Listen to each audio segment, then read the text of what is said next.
GS paper 2 का एक बहुत ही बढ़िया सा टॉपिक है। Supreme court criticises centre's failure to settle mercy petition या मर्सी प्ली। क्या होती है गाइस मर्सी प्ली? तो कोई भी जो प्रिजनर होता है, कोई भी जो कैदी होता है, राइट, जो पिटीशन देता है कि भाई मुझे माफ करो, राइट, मेरी सजा को माफ करो, उसको कहते हैं मर्सी प्ली या मर्सी पिटीशन। तो कैदियों की सजा को जो माफ करने की जो पिटीशन हम लोग को देखने को मिल रही है, उसको सेटल करने में केंद्र का एक बहुत बड़ा फेलियर है। केंद्र उस पर सही तरीके से एक्शन नहीं ले रही है। इस पर ऑनरेबल सुप्रीम कोर्ट ने क्रिटिसाइज किया, गुस्सा हुई ऑनरेबल सुप्रीम कोर्ट, आलोचना करी ऑनरेबल सुप्रीम कोर्ट ने, राइट। तो ये चीज हम लोग को देखने को मिल रहा है कि गवर्नमेंट जो है वो मर्सी पिटीशन जो फाइल की जा गई थी अभी रिसेंटली बलवंत राय रजोरा के द्वारा, राइट, जिनको मौत की सजा जो है वो सुनाई गई थी 27 सालों से, क्योंकि इन्होंने पंजाब के honourable chief minister Besant Singh की जो है वो हत्या करी थी, राइट। तो ये जो व्यक्ति है बलवंत सिंह, तो इसने पंजाब के सीएम की हत्या करी थी, तो इसके लिए लगभग 27 सालों से वो वेट कर रहा है मौत की सजा का। तो आप सोचिए, और ये बार बार मर्सी पिटीशन जो है वो फाइल कर रहा है, जिसकी पिटीशन को एक्सेप्ट नहीं किया जा रहा और उस पर कोई डिसीजन नहीं लिया जा रहा। तो ये चीज हम लोग को देखने को मिल रहा है।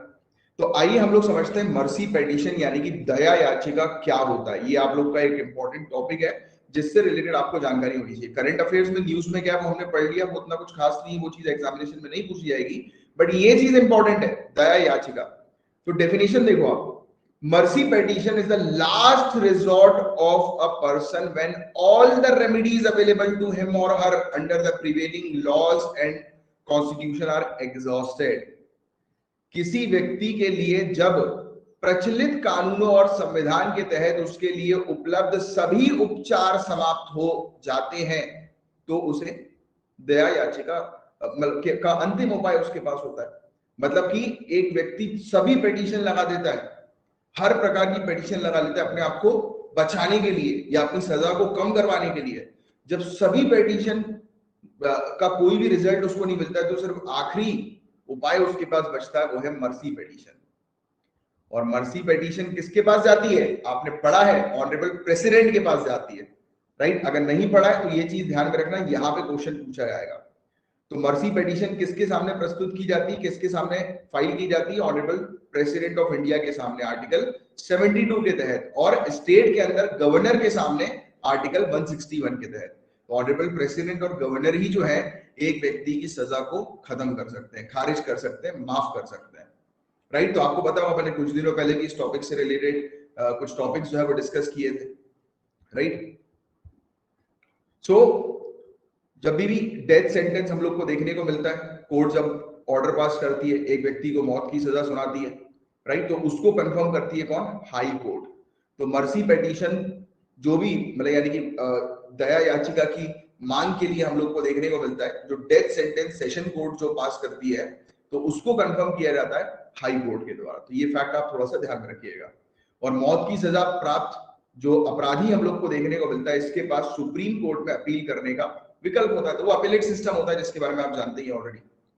और अगर सुप्रीम कोर्ट उसकी अपील पर सुनवाई से इनकार करता है या मौत की सजा को बरकरार रखता है, यानी कि ऑनरेबल सुप्रीम कोर्ट अगर कहते हैं कि नहीं यार इस व्यक्ति को जो है वो मौत की सजा ही दी जाए, तो उस अपराधी या उसका कोई रिश्तेदार ऑनरेबल प्रेसिडेंट ऑफ इंडिया या फिर ऑनरेबल गवर्नर, तो राष्ट्रपति और राज्यपाल के सामने दया याचिका प्रस्तुत कर सकता है। तो देखो सिंपल सी चीज मैं आपको ये समझाना चाहता हूं। अगर आपसे कोई पूछे कि दया याचिका किस तरीके से, उसकी प्रोसीजर बताएं दया याचिका को फाइल करने की, तो पहली चीज तो आप ये मेंशन करेंगे कि एक व्यक्ति, उसके पास जब सभी विकल्प खत्म हो जाते हैं अपने आप को बचाने के, अपनी सजा को कम कराने के, तो सिर्फ आखिरी उसके पास विकल्प बचता है, वो दया याचिका का है।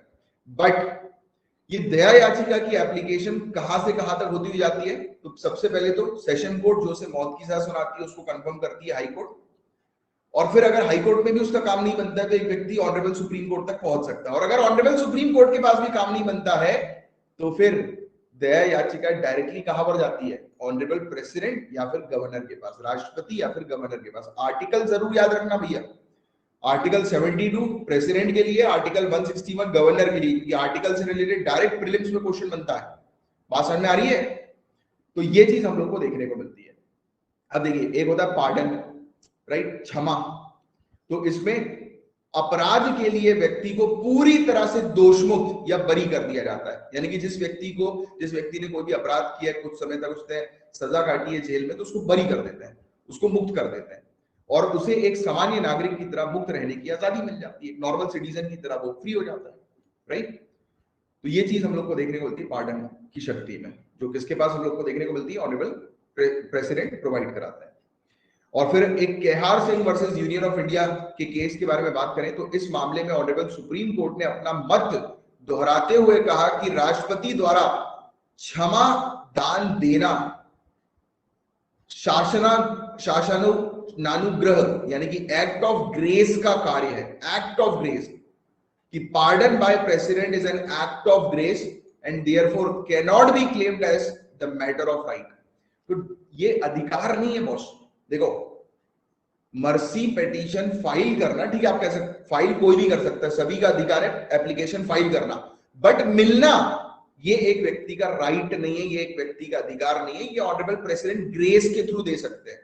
अरे जैसे होता है ना भाई, टीचर बचपन में जो मुझ जैसे कमजोर बच्चे, राइट, ढंग से जो पढ़ नहीं पाते थे, राइट, जब उनके परसेंटेज या मार्क्स कम आते थे तो टीचर ग्रेस दे देती थी कि चलो यार इनको ग्रेस के थ्रू पास कर दो।